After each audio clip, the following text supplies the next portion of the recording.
What's going on, Facebook? This is George. Today is Friday and it's 4 p.m. Different time for the live video this time. I hope you're all well. Um, I hope you're all doing everything you can to stay sane and to stay safe out there. Um, Whoever needs to hear this reminder, put a mask on. That's just where we're at right now. Okay. I'm gonna wait just a little bit and see who cares to join me. If you're out there, send me a comment. So far, I've been able to get all the comments, um, and it's always nice to know who is watching or who I am talking to. Um, so, as I said, I hope you're all well. I hope you're all doing everything you can to get through this. I know I am, and I know how important that is to help keep my spirits up because it ain't easy, as probably everybody can attest to. Let's see, I just got this here. Okay. Hey, what's going on? Sounding good in mono. Thank you, Alexis. I know I'm in mono once again. This is awesome. I can't seem to get that right. Hey, what's going on? Sadi say, Marty Eisenberg, Carlos Mania. What's up? Um, I hope you're all well. Yeah, quick announcements. I put, if you want to get in touch with me concerning teaching or concerning recordings, please use the email in the description of this video, george@georgefarmer.com. It works really well. Okay, that is one thing. The other thing, if you want to contribute to the cause and show your appreciation for these videos, you can send a donation my way by way of the links that are also in the description of this video. What's going on, Eric Naslund? Good to see you. Marco Panacea, what's going on? I certainly appreciate all donations that have come so far. You all know who you are. Thank you very, very much. It means the world to me, and I will strive to put out content that is interesting and hopefully inspiring and possibly motivating to keep going through this pandemic and beyond. All right. Oh, Sadi's got both channels. This is awesome. Well, hey, that's great. That is so. As there is proof. Okay, I am not a complete dofus when it comes to technical stuff. I can't even really uh, typify that. Anyway, so also if you're so inclined to, if you think that this video has, or this or other videos has some information in it that other people like, please go ahead and share it. This is an open forum, and I am not precious about, putting my content out there, putting my videos out there. By all means, let people know. Invite people to George's Space Chat. It's a fun place. We are now almost 800 people strong, and I want to thank you all for joining me in this adventure, in this project. I want to thank you all for continuing to spend an hour a week with me. I really appreciate that. And as I said, it's something that basically started out of curiosity, and once again, great idea of my partner Alexis, and that is apparently growing into something. So I really appreciate you all being here. Having said that, let's get into it. What's going on, Hashim? So let's see. I'm just taking a look at what's going on, Joey. How's the West Coast? Yeah. Sadi's got me in both channels, and it sounds great. That's awesome. Well, that is really cool. Maybe I was doing some recording over the last couple of days, and I left the second channel on my Focusrite plugged in Maybe that has something to do with it. I have no idea. Okay, so that's gonna be an ongoing thing. It's awesome. Well, here's the thing. All right, so let me get into it. Today's video is entitled "The House That Tom Barney Built." For those who don't know, Tom Barney is a bass player here in the city, and he has been a bass player for a very long time. He has a list of credits that's many pages long. I highly recommend checking him out online, checking out his resumes, his credits, all of that. There are too many to really go into it for 1 hour. This is one of these gentlemen like Buddy Williams, who has been playing for a lifetime already, who sounds like he has been playing for 5 lifetimes, because that's how good he is, and whose credits are every now and then you're like, oh yeah, this is a great sounding tune. Uh, who's on it? Oh, of course, it's Tom Barney. Okay, so there you go. To give a disclaimer right off the bat, Tom is not going to be with us today. Okay, I did offer that possibility of doing like a conversation or an interview, but he thought it better to maybe even broaden the spectrum and have sort of a panel conversation. So that is in the works for probably October. But Tom is not going to be here with us. I am 100% sure that he's checking this out though. So Tom, if you're out there, just say hello in the comments.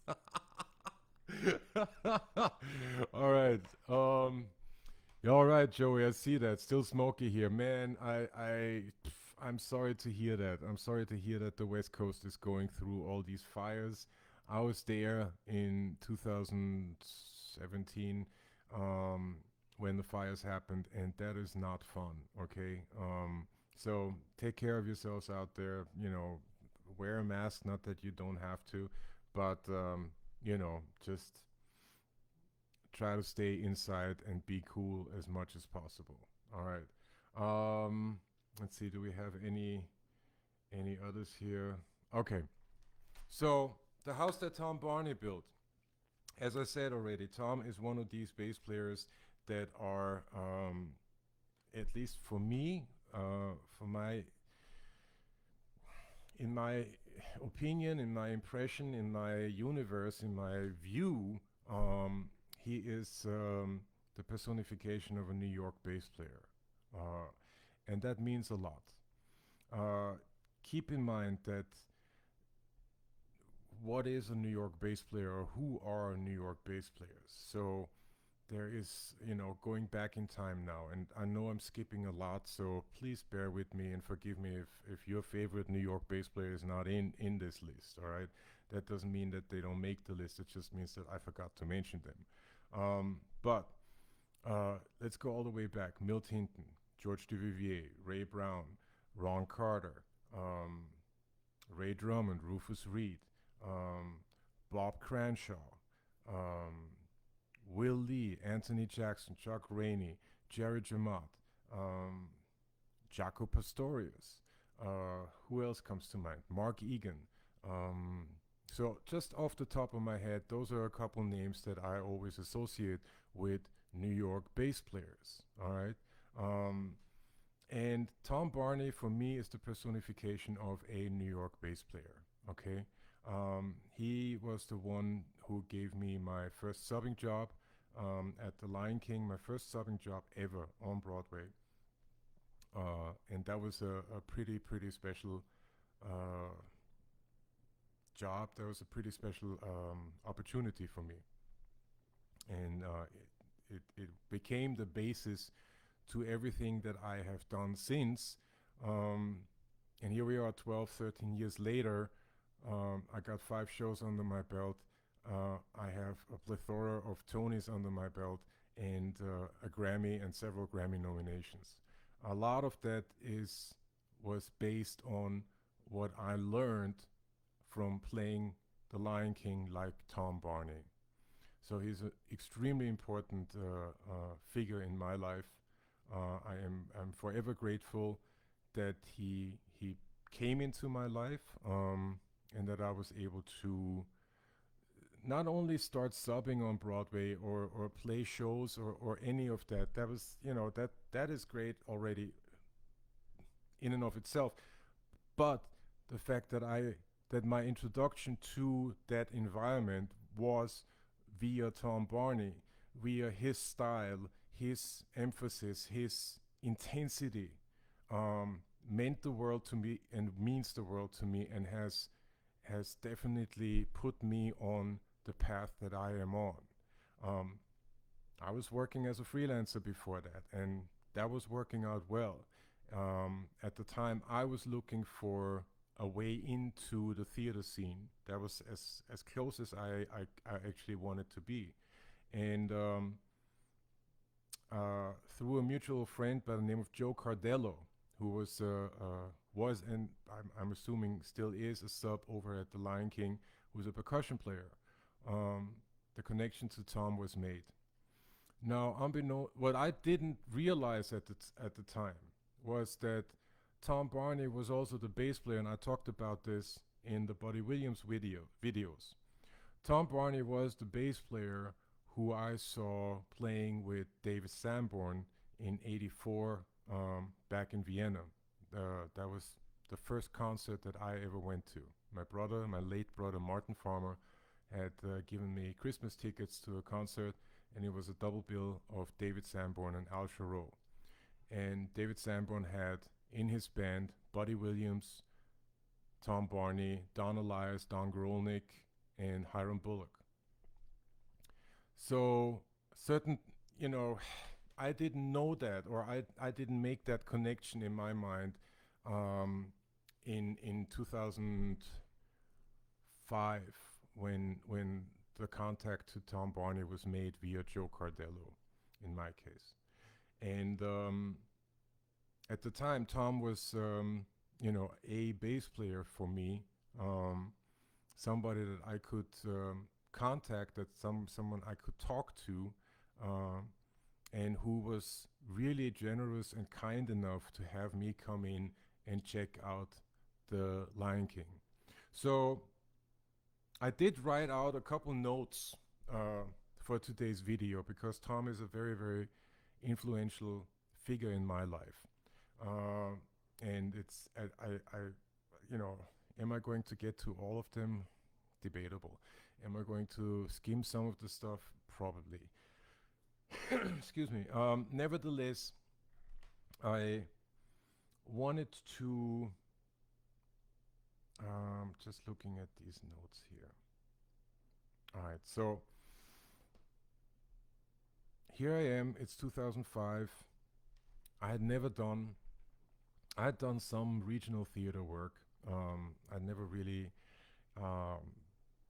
taken it too seriously. It went well. I was working, primarily as a freelancer, which meant doing a lot of gigs, doing some touring, doing a lot of weddings. And as part of that, I was also doing some regional theater subbing. I think I also had the chair on some regional productions, which honestly don't remember. Nevertheless, I had never done Broadway. I had heard that Broadway was a big deal. All right, it was very much talked about in musician circles. It was a big deal. It was, from what I understood, difficult to get into, whatever that was supposed to mean. I did go to, back when Bass Day, the 3-day trade show, I guess, that Bass Player magazine put up, back when that was in New York, I went to one of the clinics by John Miller, who's a bass player and also one of the main contractors here in town, theatrical contractors. John very plainly put out a way how he called it, keep and maintain a theater gig. And I talked about this already in a previous video, the subbing video. If anybody, wants to check that out, please go back. It's, I've tried to label all these videos so it's easier to get to them. And you can also check them out on my YouTube channel. Um, so one of the things that John Miller was talking about was, look in your circle, in your social circle, and see, where are the musicians that are playing theater shows or that are doing either Broadway, off Broadway, or who are in that environment. And one of those people was Joe Cardello, um, a percussionist, percussion player with whom I had been playing gigs and doing recordings and whatnot. So he was one of the people I contacted and talked to, and said, "Listen, I want to get closer to this theater situation. Can you, you know, can you tell me something? Can you, basically tell me what to do or who to talk to and all those stuff?" So he was kind enough to say, "Well, here's the thing. Let me talk to Tom Barney. I'm subbing over there this week, next week, whenever it was, and I'll let him know. Maybe he'll have you come down." I was like, "Great." And sure enough, a week or two later, Joe Cardello calls me up and says, "Listen, Tom said it's okay. You can come down. So it would behoove you to give him a call." And that's exactly what I did. That was in, I believe, November of 2005. No, that's not right. In November of 2004. Oof. Okay. Um, and I went down and of course I was nervous. I had known, I had known about Tom from previous bass player magazine articles. I knew that he was the son of Bob Cranshaw, another great bass player. I knew that he had been working, he had played with Miles Davis. I knew that he had done the Saturday Night Live gig. I knew that he had, together with Ricky Lawson, was forming the at the time the rhythm section for Steely Dan and had that gig for many, many years. So I understood that he was a heavy hitter. Okay. I'd never heard the music of the Lion King before. I never, it just wasn't in my environment, so to speak. Um, so I went down there and I checked it out. Tom was kind enough to talk to me, and from the minute I was there, kind of, he made it, he made it, he achieved one feat, and that was he took all of my nervousness away by, I'm paraphrasing now, but by saying, "You got this. You can do this. You can totally do this." And that meant the world to me. This was a complete stranger, and I was in a strange environment that doesn't necessarily have a lot of people who look like me. And here was this player who had all the credits, who had all the pedigree, and who could back everything up, everything that he played. And this gentleman doesn't even know me, and looks you straight in the eye and says, "You got this. You can do this." To say that that's a boost of confidence is an understatement. It's so necessary to hear that in one way or another. Uh, and if it hadn't worked out, at least he had done that, and I think that would have already been enough inspiration for me to keep at it and keep trying. Um, Nevertheless, I got the music from Tom. I made a recording. I think I played along with the recording on the subbing video.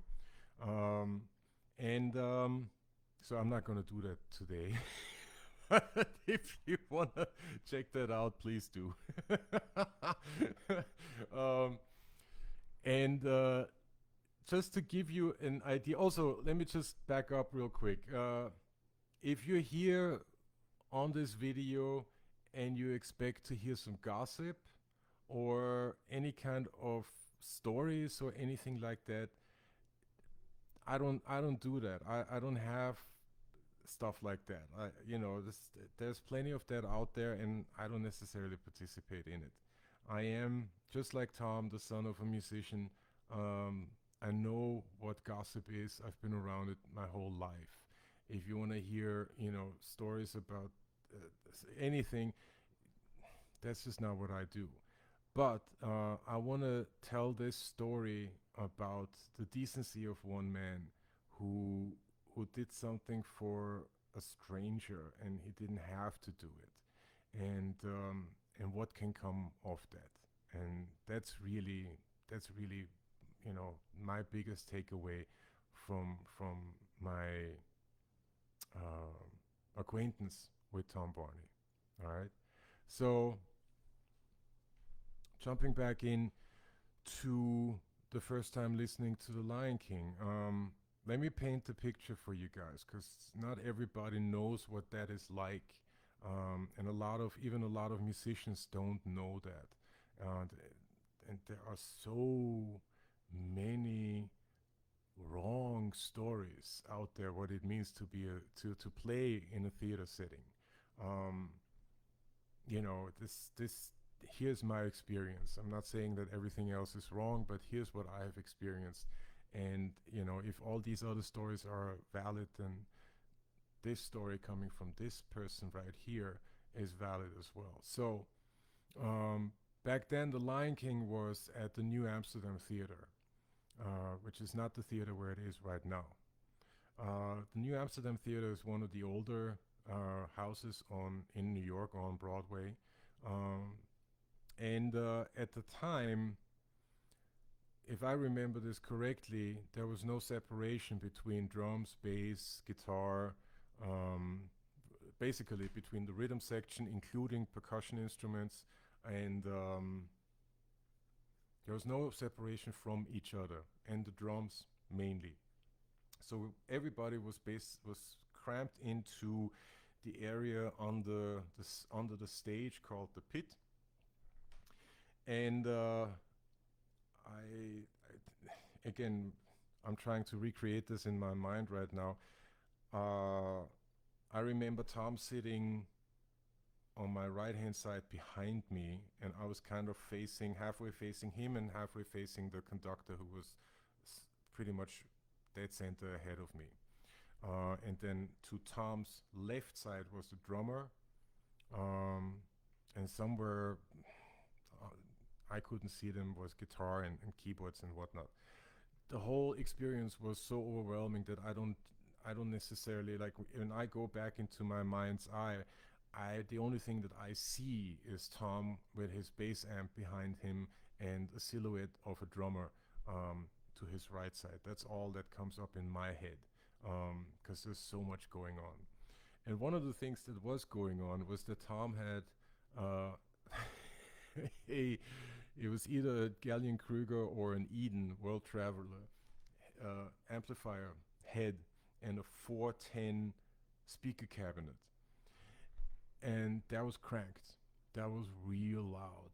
Okay, um, so from the first moment the show starts and the Lion King starts with this awesome low D,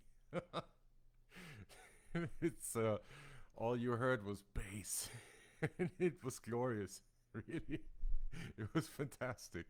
Um, and that was very much on purpose. All right, that was very much on purpose. Here you had a player who had all these credits, right? Who had played with all of these people. There aren't that many people I know, and I've been around musicians my entire life. There aren't that many people I know who have played with Miles Davis. Okay, so here is someone who has played with Miles Davis, who held his own, right? Who has done a slew of recordings. By the way, if you want to go check out the Spotify link or the playlist link, I don't know whether it's Spotify or anything else, um, that's up right now. Uh, I tried to curate another playlist of what Tom has done. To answer the question here by Alexis, it was electric bass and upright bass, and that was very, very, very important. Because also here was a bass player who was doubling, which is something that I was trying to do and that I was doing at the time, who was equally adept at playing with the bow, and who had, great sound, great feel, great everything on electric bass. So, uh, yeah, going back to the first time I heard Tom. So here I am, and I'm checking out the show. And needless to say, there's a lot going on. At the time, The Lion King was not on click. For those who don't know, click means that you play to a metronome.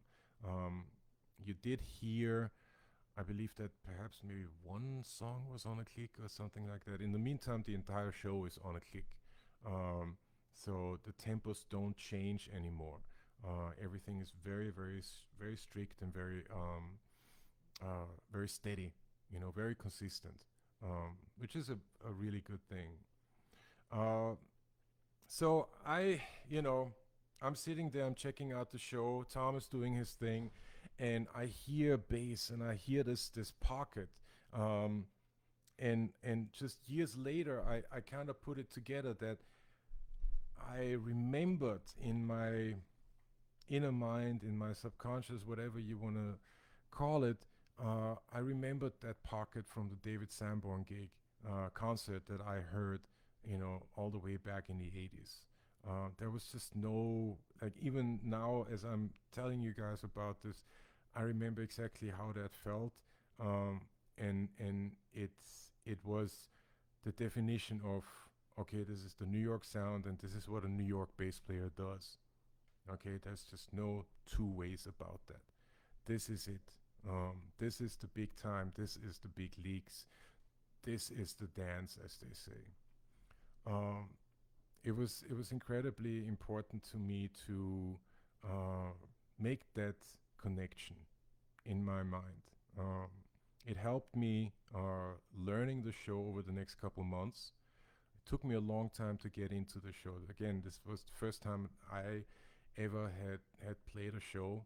And after a couple months, I remember getting a phone call from Tom, and he was like, "So, are you ready?" I was able to, I was able to say, "Oh, I just need another month or so." I was able to do that once, and uh, I'm pretty sure that by the second time he called, which was towards February of 2005, so November 2004, February 2005, he was like, okay, well, you said you wanted to do this, so are you ready? And I was like, yeah, I'm ready. I got this. And then at I believe it was around the first or second week of March of 2005 that I played my first show of The Lion King. And it's true when they tell you it's a lot. Okay, I always likened it to a 3 hour heart attack. I After the show, everything went well. It was very difficult. I was very well prepared. Needless to say, um, after the show, I couldn't talk. I was totally drained. I was exhausted, um, and that was because I needed to be at Tom Barney's level in order to do this gig. And this being my first time having to do this, kind of exemplified how much I had to do, how much I had to learn, how good you really have to be to make this job work. Um, and gladly, I had the backing of Tom, who had told me in not so many words, and I'm paraphrasing, you got this, you can do this. So that was incredibly important. I also want to give a special shout out to a gentleman who I met on that first time, and his name is Robert Levin, who I have for many years, we're talking 10 years, who I have called John. Why, nobody knows, but his name is Robert Levin, and he was subbing on keyboards on my first show. And when I remember this as clear as day, as clear as it happened today. When I was sitting there, preparing for the show, very uncomfortable. I was like, what the hell was I thinking wearing this black sweater? It's too tight, it's too hot, everything is itchy, but we had to wear black, so and that happened to be, perhaps the only black thing I had or the only right thing I had. So here I am, kind of keeping my cool, but also kind of losing it.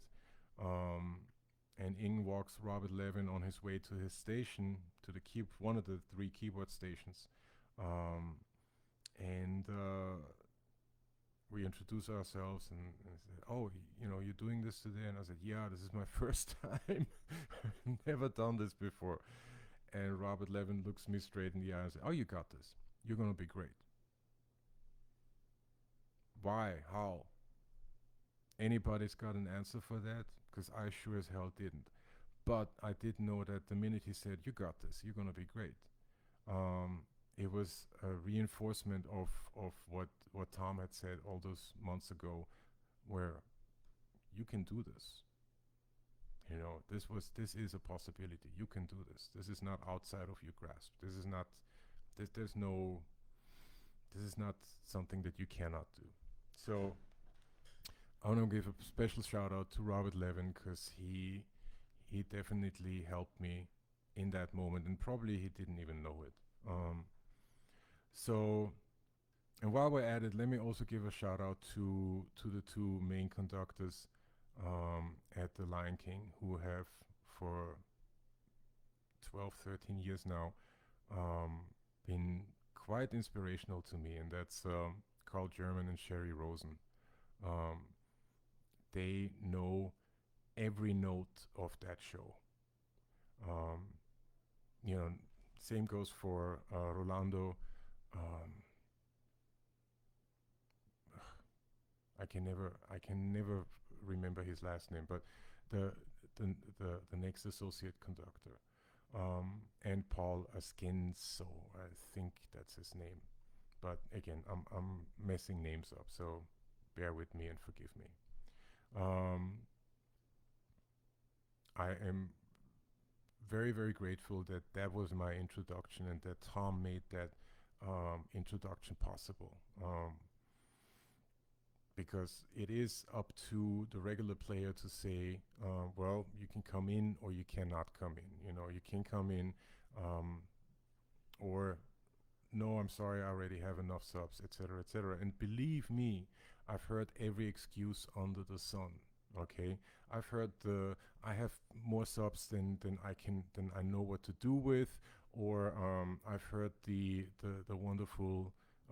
I got a list of players that I have to call, so it's really not up to me. Rolando Morales Matos, thank you, Marco. What's going on, Jason Langley? So, um, all of these excuses and all of these stories, I have one story to counter all of that, and that's the story of Tom Barney giving me a shot, a complete stranger, a complete nobody. Um, at the time, Tom had already 7 subs, and I was number 8, and he didn't need to say yes to me, and yet he did. Okay, um, for no other reason but to make this job available, this theater environment available to this complete unknown, to this complete stranger who was me at the time. So that's a very, very important takeaway, um, that I have tried to keep with me, ever since I've met Tom. This has changed my life, and you know, hopefully I can pay that forward. Um, and I also want to. So that was the first time that I met Tom, and his playing blew me away. As I said, like Tom starts playing, and it didn't really matter whether it was electric or upright. It didn't matter whether it was pizzicato or arco on the bass. Um, it the entire pit shook when Tom played the bass and shakes when Tom plays the bass, and for a good reason. Um, Here you have someone who has the credits, who has the pedigree, and who has the experience, and who takes all of that and puts it into one or two notes. And very often bass players get kind of a bad rap about, oh well, you guys don't play the melodies, or you don't do this, or you don't do that, and you hardly ever solo, and you know and then lo and behold, one of us bass players steps out of the darkness and plays a solo, and everybody's like, oh wow, I didn't know you were a virtuoso, we're never going to call you again to be a bass player. But being a virtuoso and being what's called a groove player, which is really a racist dog whistle that I cannot stand. Um, Being a virtuoso or being a groove player, there is no distinction. You have to be both. And here I am listening to Tom Barney at the pit at the New Amsterdam Theater, and that realization just hits home like nobody's business. Um, Again, the walls were shaking when Tom plays. The walls are shaking when Tom plays.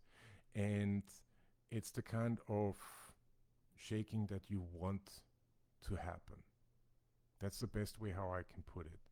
Um, it's really you realize in that moment, I realized that, oh wait a second, I can play a million notes on any jazz gig, and it's debatable whether the audience will notice one or two wrong notes. It's debatable whether even the people on the stand, on the bandstand, sometimes, well, they will notice, because they have other things to think about as well, and they kind of need to listen to other stuff.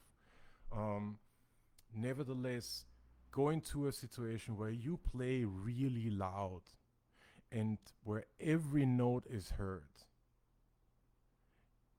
make sure and compare that to a situation where you can sort of hide behind the quantity of notes that you're playing. Compare that to that situation where one note and 1,500 people in the audience will hear it, will hear every nuance of that note, will hear every attack, will hear every decay of every note that is being played. So there you have it. There's the while I was sitting there listening to Tom Barney, it just hit home. This thing of virtuoso versus rhythm player or whatever it's called, because there's not even a term for what that is, right? That doesn't exist. That is some BS, and it would behoove us, professionals, amateurs, whatever, to see it as such. If there's, I'm not a super dogmatic person. I don't like it when people are assholes. I might be dogmatic what that is concerned, but I am dogmatic when it comes to not being stereotyped. And listening to Tom Barney made that very, very clear, that all these stereotypes and all of these labels that are being put on you have zero, no, they have no validity whatsoever. The minute you are in a situation where 1,500 people or 5 people, it doesn't matter, have to listen to every note you're playing. So it was very, very important to me for me to make that, to come to that realization. And one of the great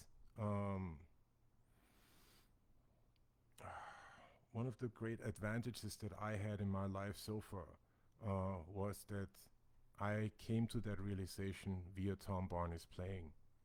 All right. In the description of this video, I've kind of put down, call it poetry, call it a description of the house that Tom Barney built, because I know how cynical my fellow musicians are. And I know that the minute you step out and kind of present yourself with admiration, present your enthusiasm and admiration for a musician in a bigger forum, there's a lot of backlash. There's needless to say, there's a lot of backlash, obviously. The minute you stick your neck out, there's going to be somebody who will try to chop your head off. That's life. Nevertheless, it was important to me to kind of put together what the house that Tom Barney built is, okay? And you can read it in the description of this video. I don't remember it right now off the top of my head, but that was all of that kind of came to me. All of these ideas of a foundation of paying it forward, without having anything to gain from paying it forward. A solid foundation of knowing where you're coming from and knowing where you're going.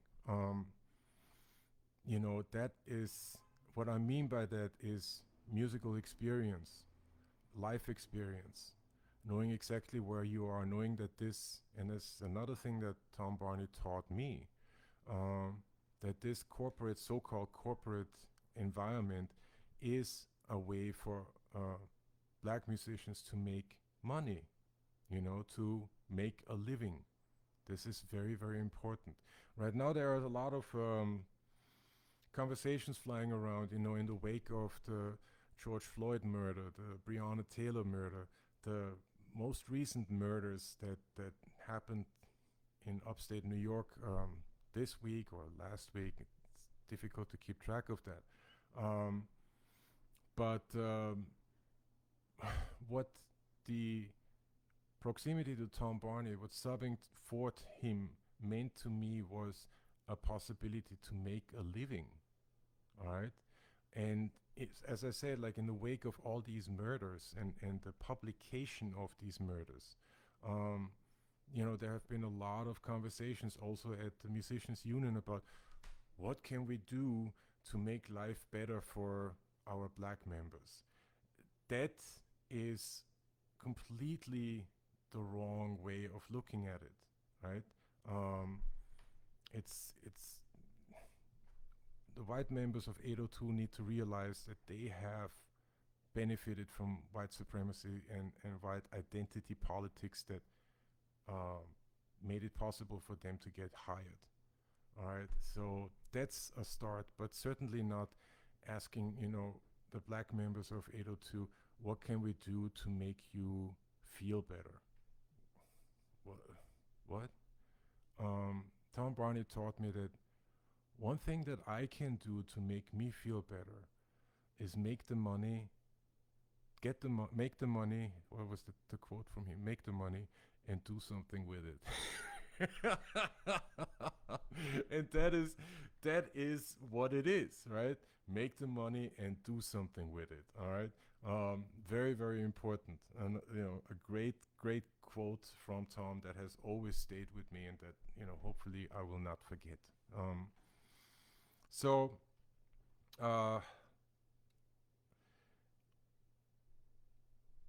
That was my introduction to Tom. As I said, years later, I realized that he was the bass player on that concert that happened to be my first concert going experience. I put together the fact that his groove at the Lion King felt so familiar to me, and that came all the way from hearing David Sanborn's band at the time, all those years before. Tom has been the bass player for the Lion King ever since. I believe the show is going into something like 20 years, over 20 years, and Tom has over 20 years, and Tom has been there for 20 years or something like that. And it was every time one of my shows closed, the first phone call that I make was to Tom, and it always goes the same way. It's hey man, what's going on? How you doing? Blah blah blah blah blah. Listen, my show closed. So if you need someone, I'm available to sub. and, and every time it's pretty much the same answer. It's like, oh, that's great to know. Okay, well, that's great. So yeah, I can call you, and I'll reach out to you, and we'll get it. You know, you'll come, have you come in, and all that. And then weeks go by, and there's nothing. And then all of a sudden, there's the phone call. So, can you come in? Without fail. And it's I don't know if I can really express how grateful I am for that. Okay, because it is, you know, in this freelance world that musicians live in, it is, you know, the closest thing to a solid situation that we get to, right? Um, we have our reputation, to, you know, and only our reputation to lean on, and here is a situation where, through my reputation, and through Tom Barney's reputation as being an excellent player, uh, there's something that I can make a living. It translates into a very real outcome, okay? And that is very important to realize. I think that I wanted to somehow, you know, do a sideways into the sound production, or the sound that Tom Barney has on the bass, because I think that's very important to talk about as well. But before I do that, let me just consult my notes, because there was one thing that, yeah. So when listening to Tom, uh, I'm not one who believes in absolutes. Okay, um, things tend to be more fluid. Life, yeah, the only absolute in life that I believe in is change. All right, just like the sun rises every day, change is inevitable. Change is an absolute. But aside from that, there aren't that many absolutes, right? There's Yet there's a very continuing thread that goes through the output of Tom Barney, um, and that is for me, musically speaking, an absolute that I have taken, and that I've taken from him, basically. Um, and I'm not saying that he's the only one who does that, not by a long shot. He knows that, I know that. Like every major player, I believe, produces these absolutes, right? Um, but the first thing that comes to mind was the excellence of skill. Uh, and that meant reading, that meant equipment, that meant putting it all together, right? Because it's not, you do every now and then meet people who, you know, who might be great readers, but then their instrument breaks down, and that's a no, you know. You might have people who have great instruments and who are great players, but who can't read, um, and that's a no as well, right? Just can't play every gig. That's you know, you might meet people who's got bad attitudes, right? All of that stuff. And here's Tom. There's Tom in the comments. What's going on, Tom? Still working on that panel. It's coming. It's coming. So there are, coming back to the point I was making. So all of these skills, this excellence in your skill set, in your execution of your skills, those are absolutes that were presented to me by Tom Barney's playing. All right, and I know that I'm talking in very general terms, but I need whoever is listening or whoever is watching this to understand that yes, there are videos out there that break down note for note what each player does and that explain all of that stuff. This is not one of those, all right? This is definitely more conceptually, this is more theoretically, but I think it's important to have these concepts in mind when going into, you know, a bigger arena or work-wise a bigger arena or any kind of professional endeavor. So the other thing was good notes. And that was very, very interesting because the minute you hear Tom Barney play, you hear a slew of the right notes and only the right notes. Um, there's never a bad choice, and that I find fascinating. Because again, it comes back to excellence of skill and skill levels or execution, excellent execution of skills. Um, those are the notes, and then the other thing that make the notes come alive without this other thing, the notes would have no meaning, is the flawless rhythmic execution. All right, that is just everything. Without rhythm, there is no music. There are three main ingredients to music, as pretty much everybody who's watching or who's listening to this knows, and those are in order of value: rhythm, melody, and harmony. Without rhythm, you don't have music. And and with Tom's playing, there is this excellence in rhythmic execution that I took from his playing, and that has, you know, that I've made that is what I'm striving for. Let me put it this way. All right. Another takeaway, and that is the paying it forward bit, and this is an important one. So the first thing that I was talking about now was musically, but now this is more socially, and basically how this is the story of this video, because this one gentleman who did a decent thing to a complete unknown, to a complete stranger, and that made it possible for me to have a career in that environment. All right, the paying it forward bit. I talked to Tom recently, and what he said kind of struck me, and that was, you know, we both come from a background where our fathers were musicians, and that was just what you do.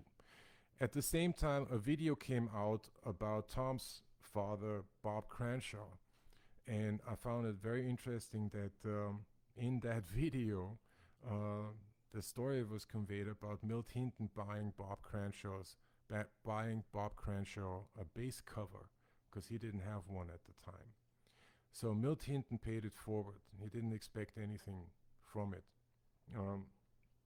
Tom Barney paid it forward by letting me sub for him, even though he already had enough subs. For those who don't know, according to our joint bargaining agreement, we are supposed to have 5 subs.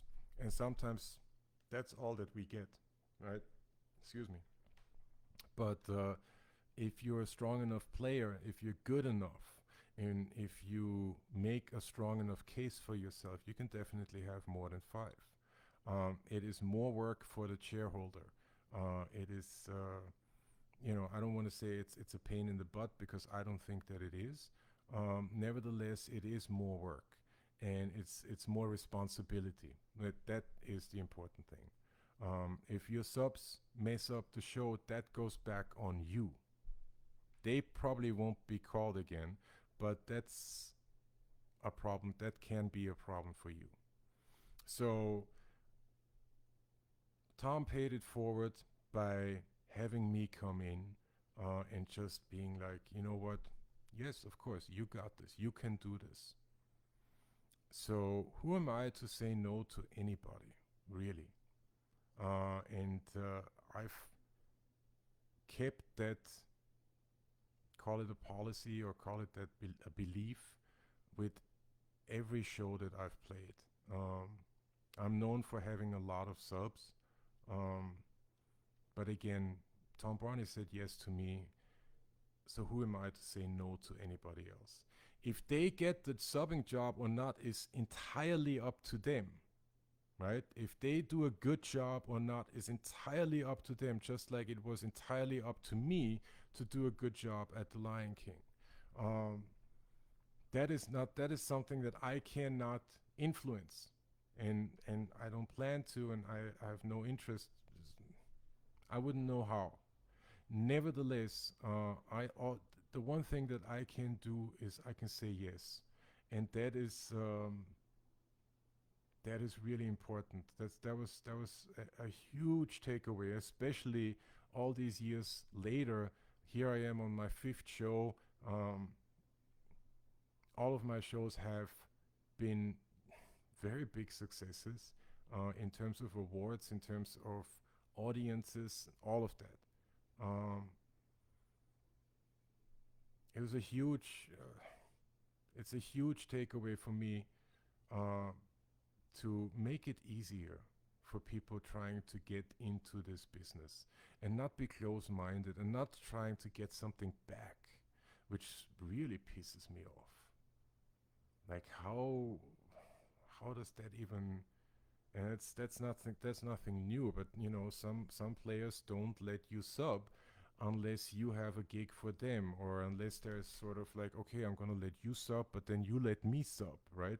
Or some players don't want to sub for you unless they have, you know, a number of dates already in the book without ever being approved or anything like that. None of that really was, none of that really mattered when it came to subbing for Tom Barney. And for that, I am forever grateful. What did matter was, can you do it? Can you be there on time? And can you kick ass? And it better be all three of those points. That really mattered.